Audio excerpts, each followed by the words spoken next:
বন্ধুবর নাট্যজনকে শুভেচ্ছা ও অভিনন্দন জানিয়ে শুরু করছি আজকের নাটক উড়ান। আলো পার্থ চ্যাটার্জি, আবু আবির সরকার, নামকরণ ও নামাঙ্কন সবুজ পাল, নৃত্য পরিকল্পনা কমলিকা হাজরা, নেপথ্য কণ্ঠ সুমন কুমার ভর, মঞ্চ রচনা ও নির্দেশনা তমালবরণ সেনগুপ্ত, প্রযোজনা প্যান্ডেল ইচ্ছে মতো। সকলকে আরো একবার প্রণাম জানাই। শুরু করছি কবিগুরু রবীন্দ্রনাথ ঠাকুরের তোতা কাহিনীর চিন্তনে আজকের নাটক উড়ান।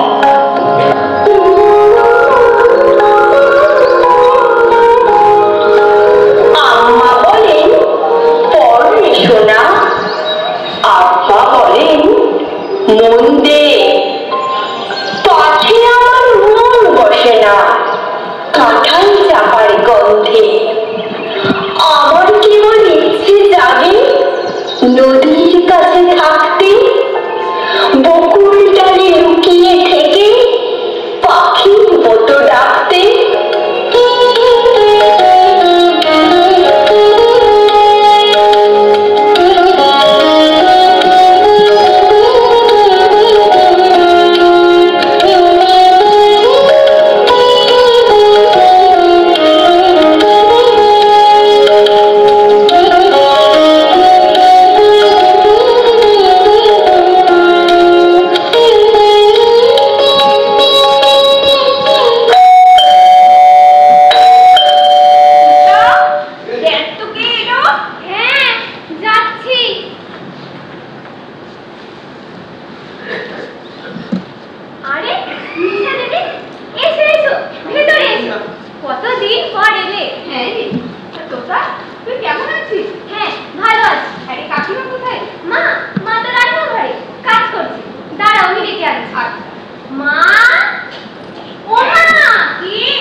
নিশির দাদা কেমন সেন্ট জেভিয়ার্সে চান্স পেয়ে গেল, আর তুই কল্পনার জগতেই ভেসে আছিস।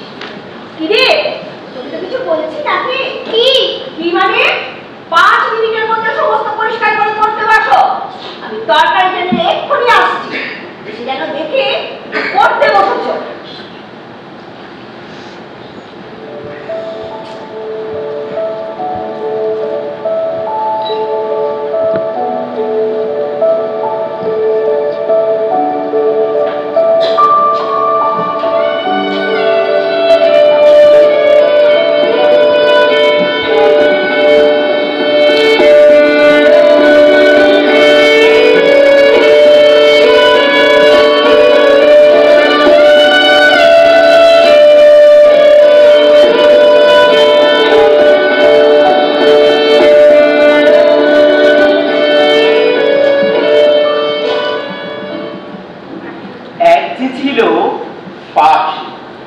সে ছিল মূর্খ, সে গান গাহিত, শাস্ত্র পড়িত, লাফাইত, উড়িত, জানিত না কায়দা কানুন কাকে বলে।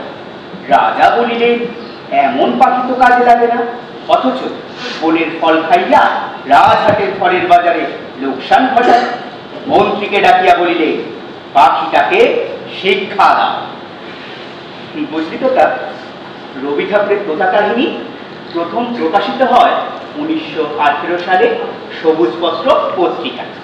তোতা কাহিনী হলো ছোট্ট পাখির গল্প, যে পাখিটা নিজের মনের আনন্দে উড়ে বেড়ায়, খেলে বেড়ায় আর গাছের ফল খায়, আর রাজা চায় পাখিটাকে খাঁচায় পুরে শিক্ষা দেয়। তোতা কাহিনী পড়লে বা শুনলে আমরা রবি ঠাকুরের ছেলেবেলার সাথে মিশে। আসলে রবি ঠাকুর কোনোদিনই ওই বদ্ধ ঘরে শিক্ষাদানের পক্ষে ছিলেন। যদিও পারিবারিক চাপে তাকে ওরিয়েন্টাল সেমিনারি, তারপর নর্মাল স্কুল, তারপর বেঙ্গল একাডেমি এবং সেন্ট জেভিয়ার্সেও ভর্তি হতে হয়েছিল, কিন্তু সেই স্কুল জীবন ছিল কবির কাছে ভয়াবহ। কেন? ওই স্কুলগুলোর কঠিন শাসন আর নিয়মে বেড়া যায়। কবি তো বদ্ধ ঘরে পড়াশোনা করতেই চাইতেন। তাই তিনি তার জীবন স্মৃতির এক জায়গায় লিখেছেন, ওই স্কুলের ঘরগুলো ছিল নির্মম, ছেলে মেয়েদের আকর্ষণ করার ইচ্ছেই তাদের ছিল না। একদম আমাদের স্কুলের ঘরগুলোর মতো, খুব বাজে, পচা, ভালোই লাগে না আমার। আবার জানিস, রবি ঠাকুরের জোড়াসাঁকোর ঠাকুর বাড়িতে প্রতি রবিবার বিজ্ঞান পড়াতে আসতে সীতানাথ দত্ত মহাশয়। সীতানাথ বাবুকে কবি খুব পছন্দ করতেন। কেন জানিস? কেন? কারণ তিনি খেলার ছলে পড়াতেন। আর এই নিয়েই রবি ঠাকুর তার লেখায় লিখেছে যে রবিবার সীতানাথ বাবু আসতেন না, সেই রবিবারটাকে নাকি কবির রবিবার বলে মনেই হতো না। তুমি নাই একদম ভালোই লাগে না। একটা। আচ্ছা ঠিক আছে, আবার জানিস, রবি ঠাকুরের শিক্ষাদানের আদর্শই ছিল মনের আনন্দে, হরসে জীবন স্রোতকে প্রস্ফুটিত করা। আর সেই আদর্শেই তো তিনি শান্তিনিকেতন প্রতিষ্ঠা করেন।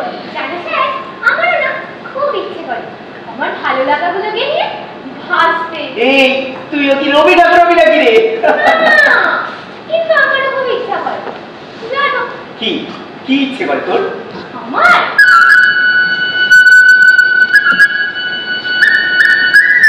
ইচ্ছে করে ফাঁকা মাঠে দাঁড়িয়ে সূর্য ওঠা দেখতে। ইচ্ছে করে সমুদ্রের দিকে ঝাঁপিয়ে পড়তে। ইচ্ছে করে রাখালের কাছে গিয়ে বাঁশি শিখতে।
দেখি কেমন লাগে। আমি তোকে পড়িয়ে দিচ্ছি।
দেখানি হ্যাঁ দাও। কি ব্যাপার দাদা? কি শুনছি তোমার নাকি আজকাল পড়তে ভালো লাগছে না? আমার বিকেলে পড়তে ভালো লাগে না বাবা। এরকম কি কথা? বিকেল বেলা তোমার কি করতে ভালো লাগে তো তোমার? বিকেলে বিকেলে আমার বন্ধুদের সাথে খেলতে ভালো লাগে। কচুরি, গাদি, কিতকিত, কত কিছু খেলে ওরা জানো? আচ্ছা আচ্ছা, এই খেলাধুলা ছাড়া তোমার আর কি ভালো লাগে? অনেক কিছু। যেমন? আমার বৃষ্টিতে ভিজতে ভালো লাগে, ও, ভোরবেলায় লাল সূর্য ওঠা দেখতে ভালো লাগে, পাখির ডাক শুনতে ভালো লাগে, পাহাড় ভালো লাগে, বরফ ভালো লাগে, সমুদ্র, জঙ্গল সব সব ভালো লাগে আমার। এ বাবা, এত কিছু! আচ্ছা আচ্ছা তোতা, তোমার কি হতে ইচ্ছা করে? আমার তো পাখি হতে ইচ্ছা করে। হচ্ছে কি তোতা? জেঠুর সাথে ভালো করে কথা বলো। না না, ঠিক আছে ঠিক আছে, বাচ্চা মেয়ে বকাবকি করতে হবে না। আসলে তোতা, আমি জানতে চাইছি যে তোমার জীবনে কি হতে ইচ্ছা করে? ডাক্তার, উকিল নাকি ইঞ্জিনিয়ার? আমি তো ঠিক করেছি ওকে ক্রায়োজেনিক ইঞ্জিনিয়ারিং পড়াবো। কি কি ইঞ্জিনিয়ারিং? ক্রায়োজেনিক ইঞ্জিনিয়ারিং শোনেননি? কই না তো। আরে cryogenic engineering, cryogenic jet engine, rocket থেকে শুরু করে মিসাইল, যুদ্ধ বিমান, সব কিছু। এখন তো বিশ্ব জুড়ে যুদ্ধের তাপমান। আমেরিকা, চীন, রাশিয়া, ইউক্রেন, ভারত, পাকিস্তান, সবাই সবাই এখন যুদ্ধ যুদ্ধ খেলায় মত্ত। যত যুদ্ধ তত যুদ্ধ বিমান, আর যত যুদ্ধ বিমান তত ক্রায়োজেনিক ইঞ্জিনিয়ার। এত কিছু! আরে আগামী দিনে এটা বেস্ট প্রফেশন হতে যাচ্ছে দাদা। তাই না? আমার তো জানাই ছিল না। আরে বিরাট ব্যাপার বুঝলে। তাহলে তাহলে আমাদের তোতামা এই যুদ্ধ বিমান বানাবে, বিজ্ঞানী হবে। হ্যাঁ না না, বিজ্ঞান অঙ্ক এসব করতে আমার ভালোই লাগে না। না, তাকেও ভালো লাগবে। তোমার সব সময় দুষ্টুমি করতে ভালো লাগে। আর বলবেন না দাদা, সব সময় দুষ্টুমি। চা থ্যাংকস ববি। ওয়েলকাম। তোমার চা। দাও।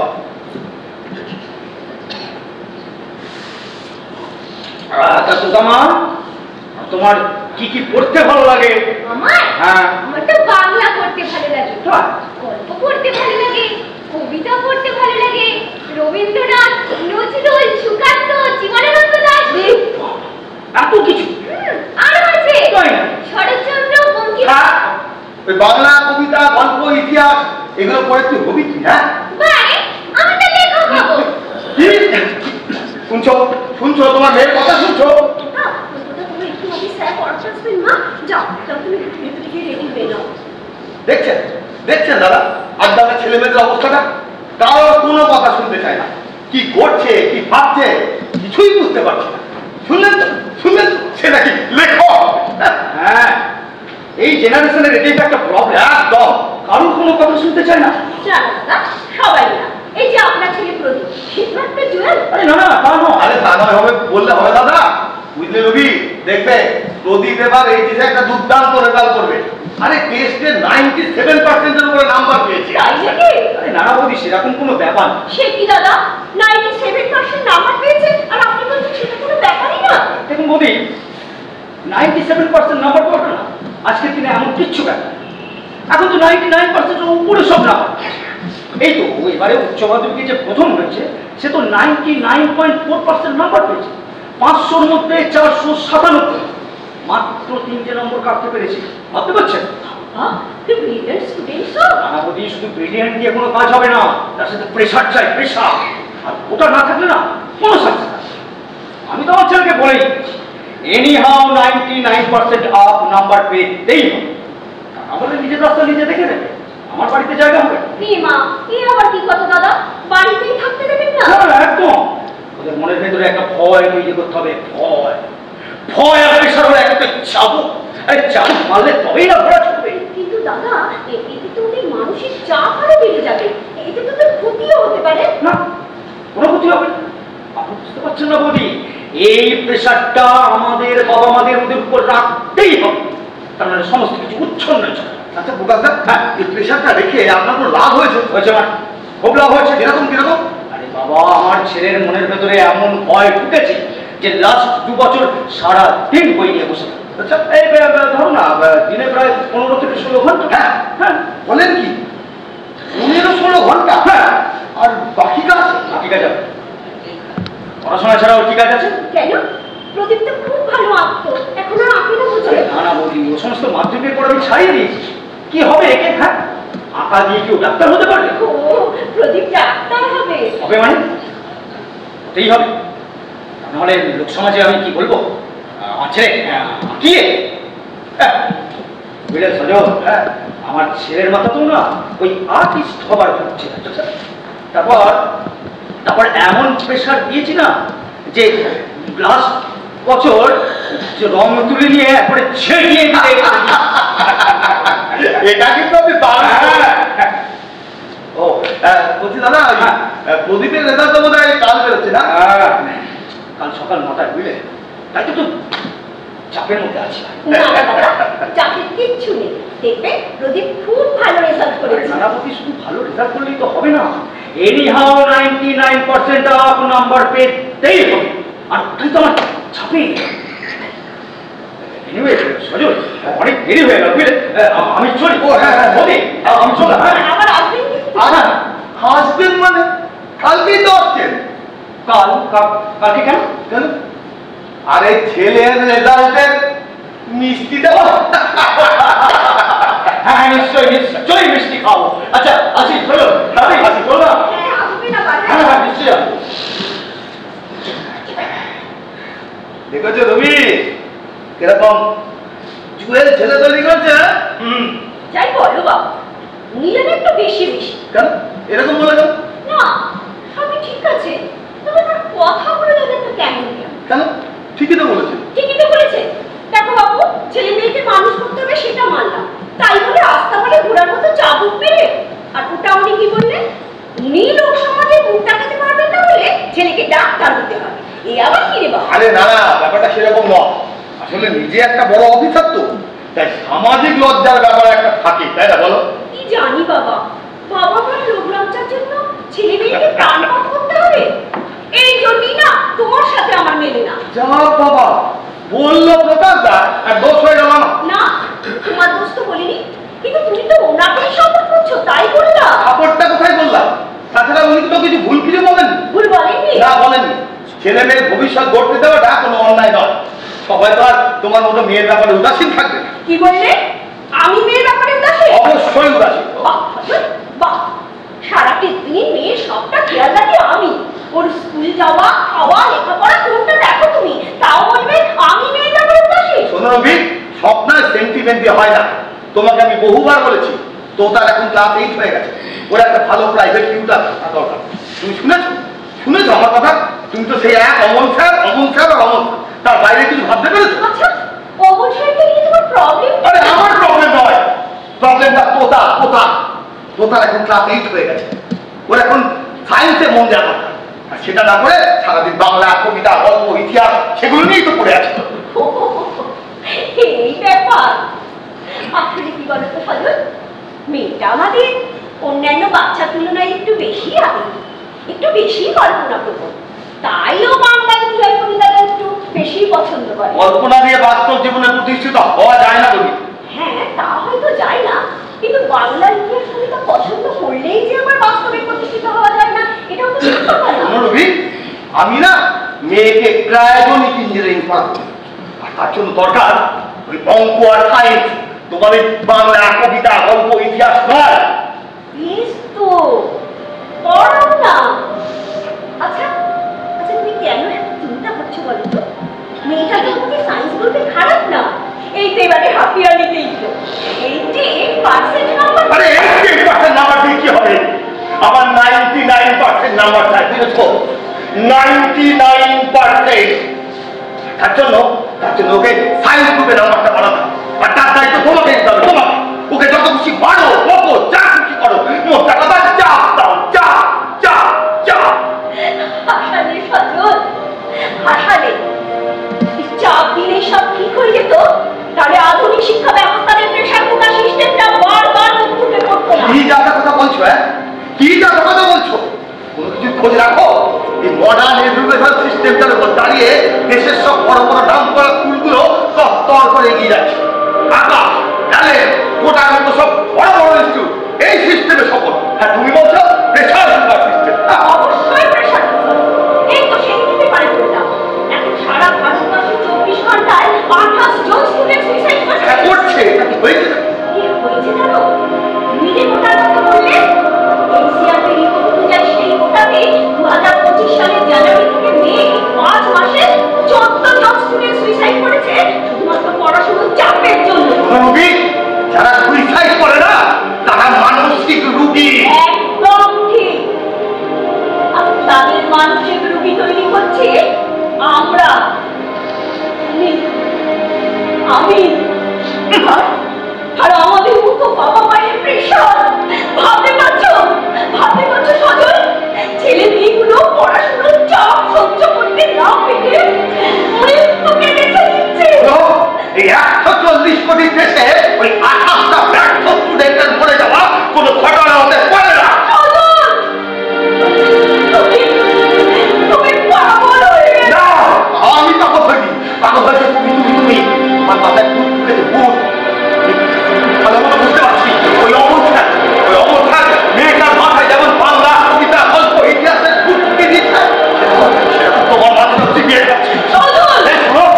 আমি মেয়েকে রাজনৈতিক ইঞ্জিনিয়ারিং পড়াবো তার জন্য না আমি যা খুশি তাই করতে পারি। আর সবার আগে তোমার এই অবস্থাটাকে তুত্তুর করতে হবে। দেখো সজল, তোমার মাথায় ঢুকেছে, তাড়াতাড়ি করো সেটাকে করো। কথা বলে ঘুরছে নেই, আমার অনেক কাজ পড়ে আছে। আমি দেখলে তো আরে বুঝবে আর যেদিন বুঝবে না সেদিন কি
বেশি বড় হয়ে যাচ্ছিস না?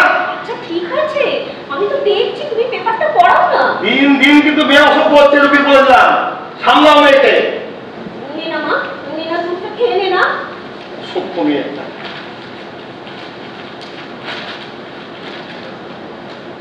দেখি এই আগে খেয়ে নিলে তো বাবার কাছে বকুনিটা খেতে হতো না। আমার গুড গার্ল। না না, আমি জানি আমি গুড নই, আমি ব্যাড, খুব ব্যাড। মা এইসব আমার কি কথা? কি ঢোকালো তোর মাথায় এসব কথা? কেউ ঢোকায়নি মা, আমি বুঝি তোমাদের কথা। শুনছো? তোমার মেয়ের কথা শুনছো? কি সব বলছিস মা? আমাদের কথা বুঝিস মানে? আমরা তোকে কতটা ভালোবাসি। হ্যাঁ ভালোবাসো তো, কিন্তু তোমরা যতটা ভালো চাও আমি তো অত ভালো নই বাবা। আমি জানি তোমরা চাও আমি প্রদীপ দাদা, নিশিত দাদার মতো ভালো সারাদিন করে সব কিছুতে একশো। কিন্তু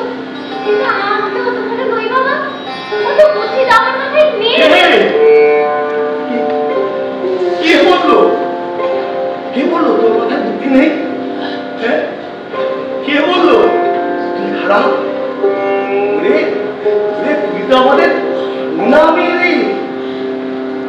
আরে আরে তুই যদি একটু ইচ্ছা করিস না মা, তাহলে দেখবি ওই প্রদীপ দাদা ঋষির দাদার চেয়ে অনেক অনেক ভালো নাম্বার পাবি মা।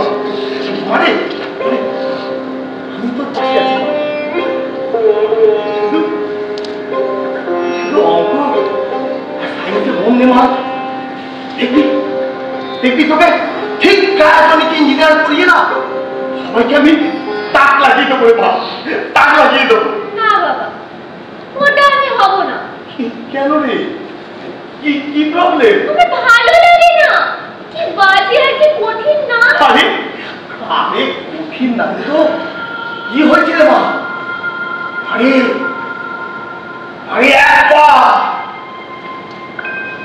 একবার যদি তুই রাসায়নিক ইঞ্জিনিয়ার হতে পারিস মা, যদি একবার রাসায়নিক ইঞ্জিনিয়ার হতে পারিস, তোর নাম দেশে বিদেশে ছড়িয়ে পড়বে রে মা। আজ আমেরিকা, তো কাল রাশিয়া, তারপর দিন জাপান, তারপর দিন ইতালি, ফ্রান্স, ইউক্রেন, চীন, এরোপ্লেনে করে উঠবি রে মা, এরোপ্লেনে করে।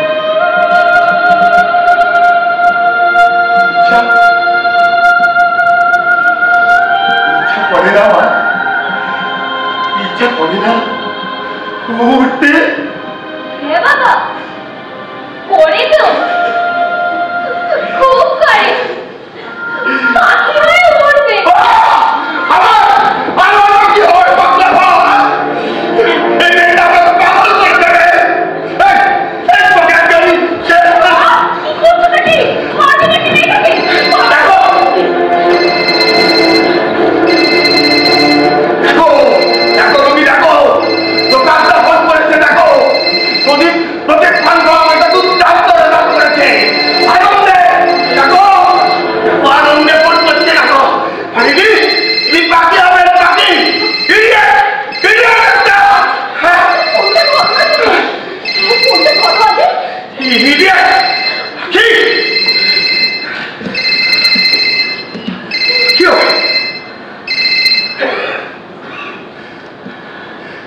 হ্যালো হ্যালো প্রকাশদা, আরে কি খবর? কি কি হলো? খবর কি?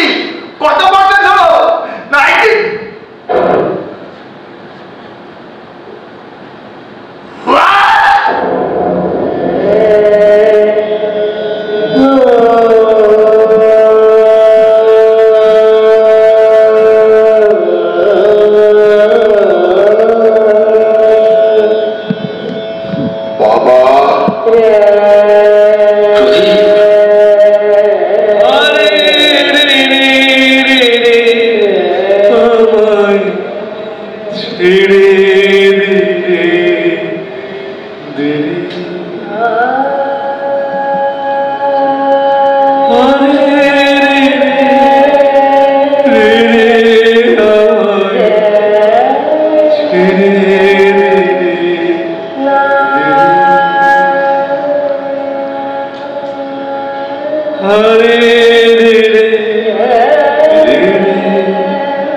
আমি খুব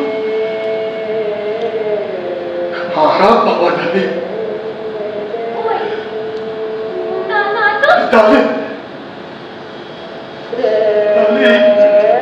বাবাটাকে তুই ভালোবাসিস মা?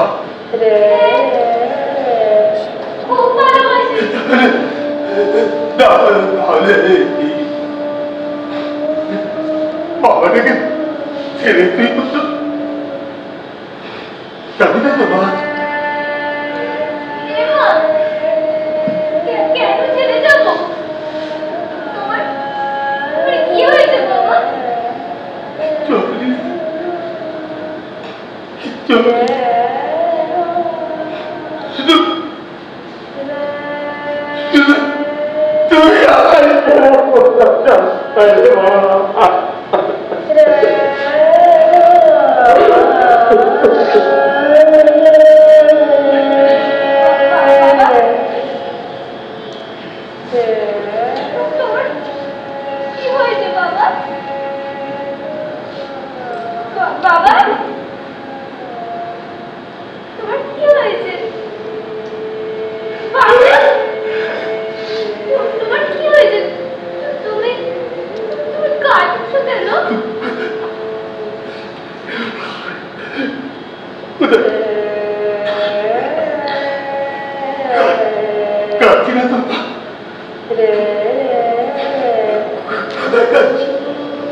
ইচ্ছে করে না বাবা, পরে তো কিন্তু তোমার ভয়ে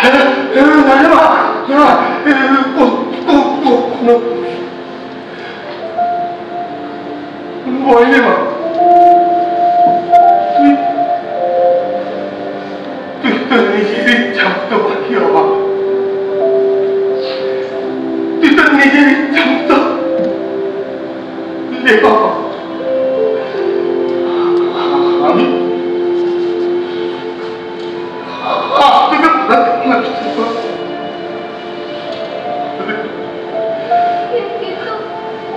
পাখি হলে তো তোমার ভালো লাগবে না বাবা।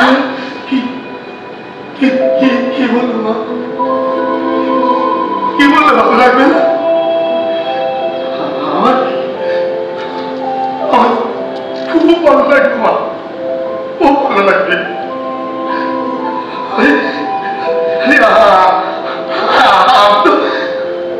আমি তো পাখি পছন্দ করি রে মা, আমি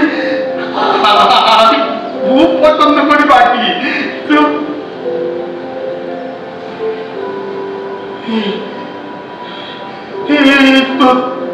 তো আমাদের বিশ্বাস হচ্ছে না?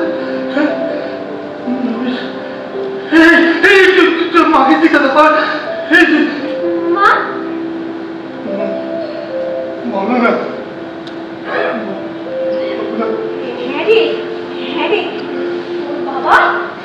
বাবা পাখি খুব পছন্দ করে, আমরা পাখি খুব ভালোবাসি।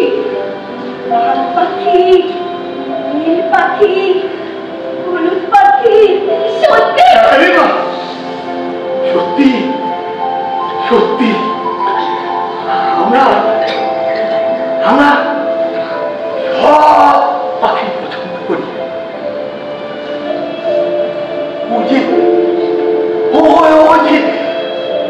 সে পাখিটা গিটার বাজায়, সে পাখিটা কবিতা বলে, যে পাখিটা রং দিয়ে ছবি আঁকে, যে পাখিটা মাঠে খেলে,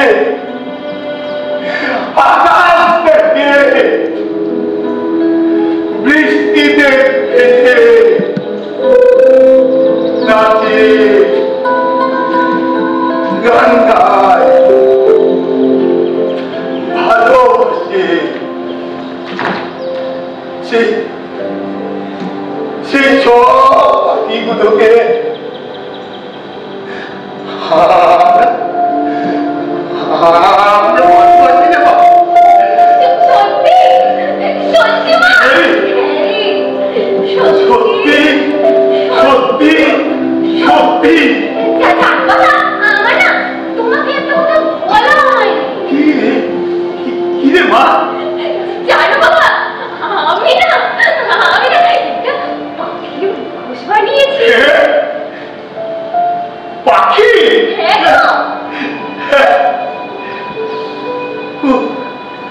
কোথায় কোথায় দেখি দেখি দেখি দেখি বাবা তুমি দেখবে? হ্যাঁ দেখবো তো কেন দেখবো না কোথায় কোথায় নিয়ে মালিকা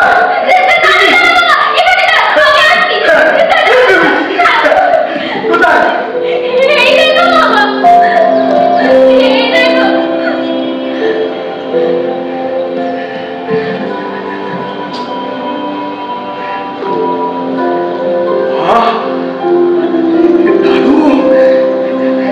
দারুণ বানিয়েছিস মা মা মা পড়না দেখি দেখি পড়বো পড়বো বাবা দেখি দেখি আমার মাটাকে কেমন লাগে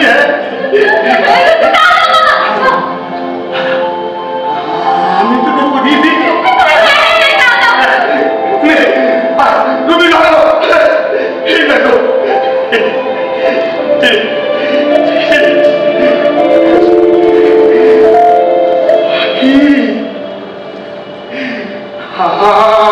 আমার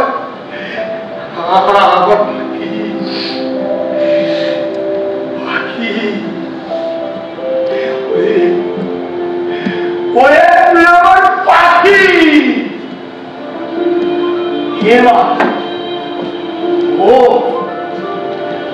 ও মা পড়বো পড়বো বাবা হ্যাঁ ও রে না বললে পাখি হবে কি করে রে মা